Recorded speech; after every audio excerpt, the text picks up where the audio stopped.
ಶತಾಯಗತಾಯ ಮೈಸೂರನ್ನ ಗೆಲ್ಲೇಬೇಕು ಅಂತ ಹೇಳಿ ಸಿಎಂ ಸಿದ್ದರಾಮಯ್ಯ ಆದಿಯಾಗಿ ಕಾಂಗ್ರೆಸ್ ನಾಯಕರು ಪಣ ತೊಟ್ಟಿದ್ದಾರೆ. ಬಟ್ ಪ್ರಚಾರದ ವೇಳೆ ಸಿಎಂ ಸಿದ್ದರಾಮಯ್ಯನವರ ಪುತ್ರ ಯತೀಂದ್ರ ಸಿದ್ದರಾಮಯ್ಯನವರಿಗೆ ಪ್ರತಿಭಟನೆಯ ಬಿಸಿ ತಾಗಿದೆ.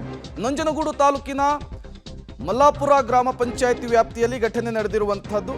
ವಿವಿಧ ಬೇಡಿಕೆಗಳನ್ನು ಈಡೇರಿಸುವಂತೆ 2 ತಿಂಗಳಿನಿಂದ ನಡೀತಾ ಇರುವಂತಹ ಪ್ರತಿಭಟನೆ.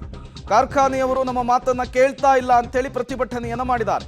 ಚುನಾವಣೆಗೋಸ್ಕರ ಇಲ್ಲಿಗೆ ಬಂದಿದ್ದೀರಿ ಅಂತೇಳಿ ರೈತರು ಸಿಎಂ ಪುತ್ರನ ವಿರುದ್ಧ ಕಿಡಿಕಾರಿದ್ದಾರೆ.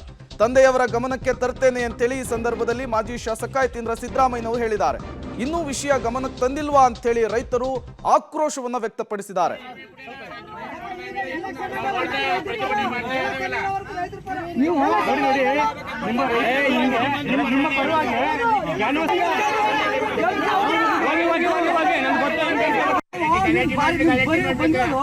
ಐದು ಬಾರಿ ಬಂದಿವೆ. ನಿಮ್ ತಂದೆ ನೀವು ಹೇಳೇ ಇಲ್ಲ ನಗರ ಅದು ಹೇಳ್ತೀವಿ. ಇದೇ ಪೈಲಟ್ ನೀವು ಹೇಳ್ತಿರೋದು. ಇನ್ನೇನು ಹೇಳ್ತಿದ್ದಾರೆ? ನಿಮ್ ತಂದೆಗೆ ಹೇಳೇ ಇಲ್ಲ, ನೀವು ಹೇಳೇ ಇಲ್ಲ, ಅವ್ರ ಗಮನಕ್ಕೆ ತಂದೇ ಇಲ್ಲ ನೀವು.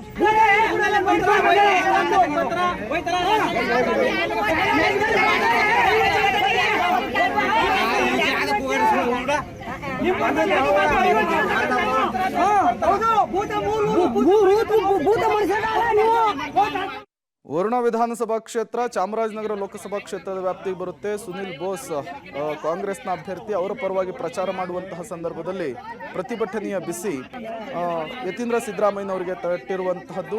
ಪ್ರತಿಭಟನಾಕಾರರ ಪ್ರಶ್ನೆಗೆ ಉತ್ತರಿಸಲಾಗದೆ ಅಲ್ಲಿಂದ ಜಾಗ ಖಾಲಿ ಮಾಡಿದ್ದಾರೆ ಯತೀಂದ್ರ ಸಿದ್ದರಾಮಯ್ಯನವರು. ಇನ್ನೂ ವಿಷಯ ನಿಮ್ಮ ತಂದೆಯ ಗಮನಕ್ಕೆ ತಂದಿಲ್ವಾ ಅಂಥೇಳಿ ಪ್ರಶ್ನೆಗಳ ಮೇಲೆ ಪ್ರಶ್ನೆಗಳನ್ನು ಮಾಡಿರುವಂತಹದ್ದು.